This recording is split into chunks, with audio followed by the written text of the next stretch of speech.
order to get leadership positions, because I personally met an 18-year-old official spokesperson, a woman from the Sisterhood Wing, and she was going to Georgetown to complete her studies, and she told me, they used to tell us, Abna al-Mubarak, we cannot be in the leadership positions because they would take them into prison.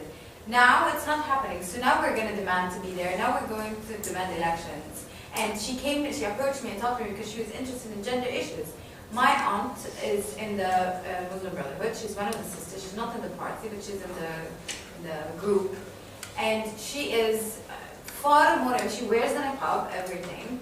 And we don't agree on anything in the world. But she is one of the most empowered women I have ever met in my life. She's far more empowered than my mom, who's a housewife, who doesn't do anything, probably.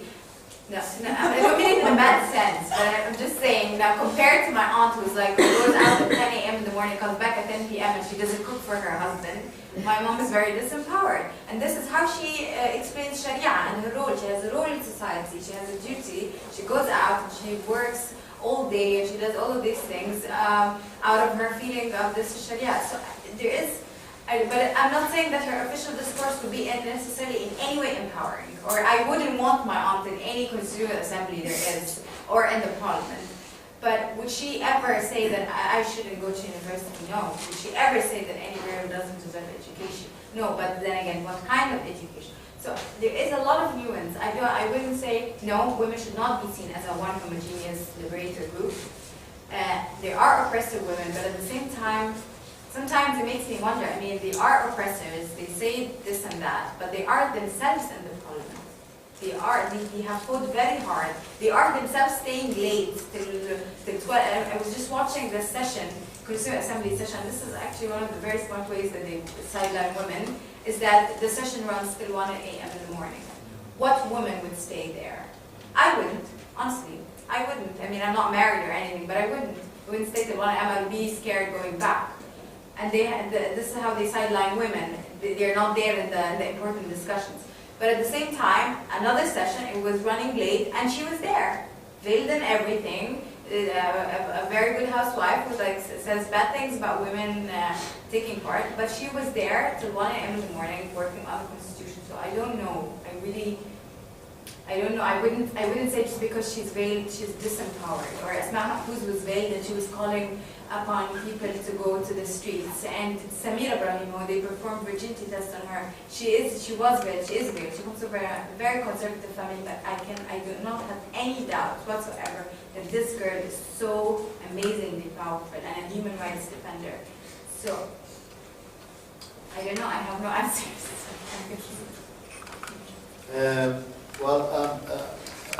I didn't want at all to undermine the individuality of women, but my point was, I think, which was misunderstood, was that women, actually I'm talking about the womanhood more than women. There has been a very essentialist view of women in the Middle East. So the fight, the struggle, the non-violent struggle of women in all these different countries has been an anti-essentialist fight. Now, essentialist views, actually, like all ideologies which had essentialist views, like Nazism about the Jews and the Gypsies and the homosexuals, it's always homogeneous. It makes, so the fight against the anti-essentialism will be also somehow a little bit homogeneous. But I think that the point which is, there are 2 points which are very important to make. First of all, the idea is to silence, to push into silence. Actually, you know, the Hebrew word which is used in the Bible for violence is to push into silence, to silence somebody. That is violence. That's how the Bible, the Hebrew Bible, describes violence. When you push somebody into silence, meaning you cannot talk, you're silenced, okay? And this is actually the exclusion against women which has been practiced, as you were saying in the parliament. So, what is the issue for women all around the world, especially in the Middle East and especially for Muslim women? It's a question of visibility.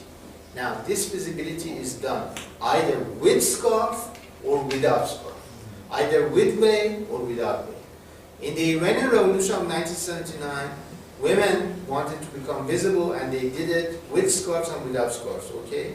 Now, in countries like Iran, they want to do it without scarf, but they want to be visible. And some they do it in France, in the Netherlands, in the Muslim diaspora around Europe and in the West, they do it with niqab and they do it with the headscarf. In Turkey, they do it with headscarf. But it's a question of visibility. Let's underline the concept correctly. It's the question of visibility. And politics is about visibility, you know? Democracy is about visibility. Look at the minorities. When they are not visible, you can destroy them, completely destroy them. But when they become visible, you have to fight. They fight for their human rights, and they make themselves visible, and people know that they exist. And when they exist, they have rights. I think we've really got a little bit of time or something. 3:30, we have 3:30. about 10 minutes. Would you like me to read some of the responsibilities of women in Iran, according to you? Shall we read after the break? No, it's just a fun way to end before we go into break. Yeah, because I wanted to... Oh, is there a question? Yeah, Okay, sorry, go I ahead. wanted to just make a comment. Oh, go ahead. You know,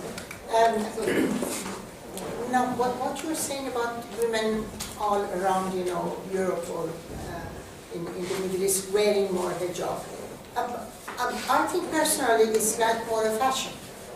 You know, maybe there are underlying, you know, reasons for it, but it can be like a fashion. You know, in school you see when one girl does something, the other girls do it. You can't see it that way. But the phenomenon in Egypt, because Egypt, I've studied the history of Egyptian women's struggles. I actually translated about 100 pages of it. And I know that they were before the Iranian constitutional revolution, almost at the same time. Egyptian women and Iranian women were the only two groups very active in their revolution and, you know, for their rights. And I remember the name of many Egyptian women 100 years ago, who some of them were so much under pressure that they committed suicide. Yeah. You know, but something I noticed in Egypt, I was there in 2005 and 6 for the Cairo conference. In 2005, I was seeing less women with the burqa and you know, just, you know, niqab. In 2006, surprisingly, I was seeing more of them, which I couldn't find out why. But one thing that I noticed was that in the conference we had a workshop about something I don't remember. But then a woman, you know, just approached me and said, "Are you coming to the workshop?" And I looked at her. I could only see one strip of, you know, part of the eyes. And I decided, yes, I'm going to go, because she was chairing the workshop.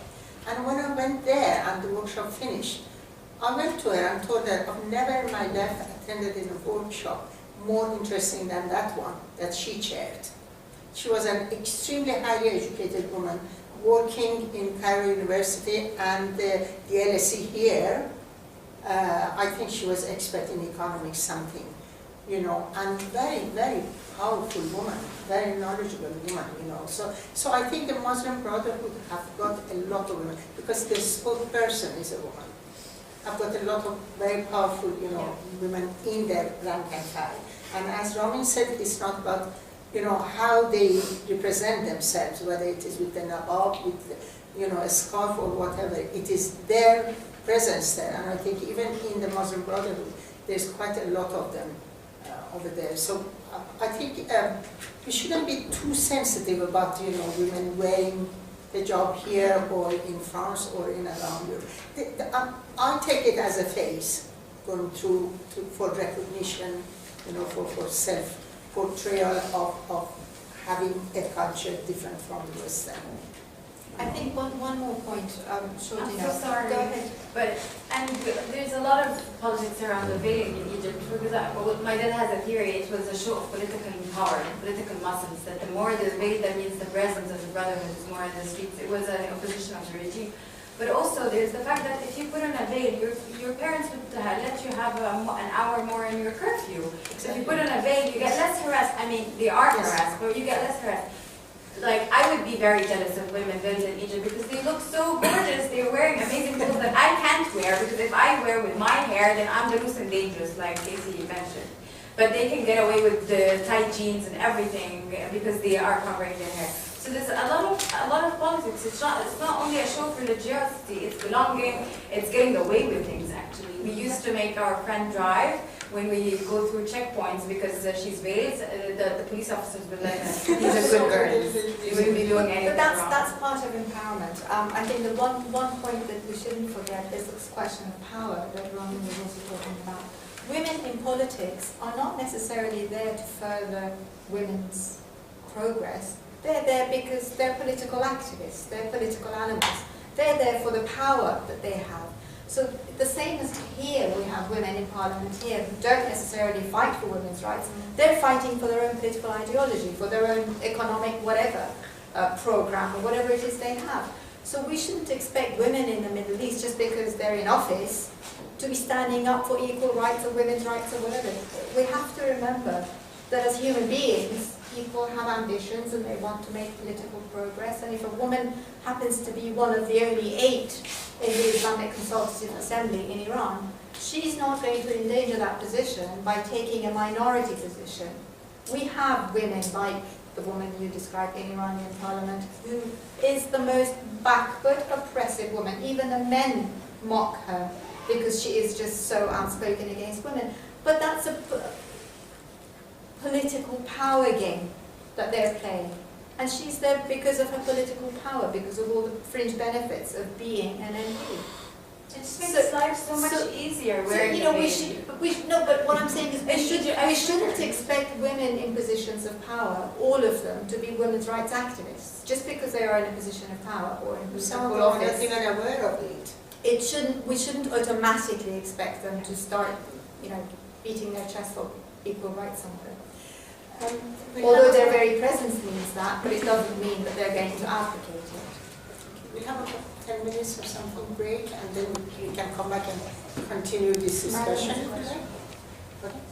I can ask after the break. Yeah, we have plenty of time. Okay, let's have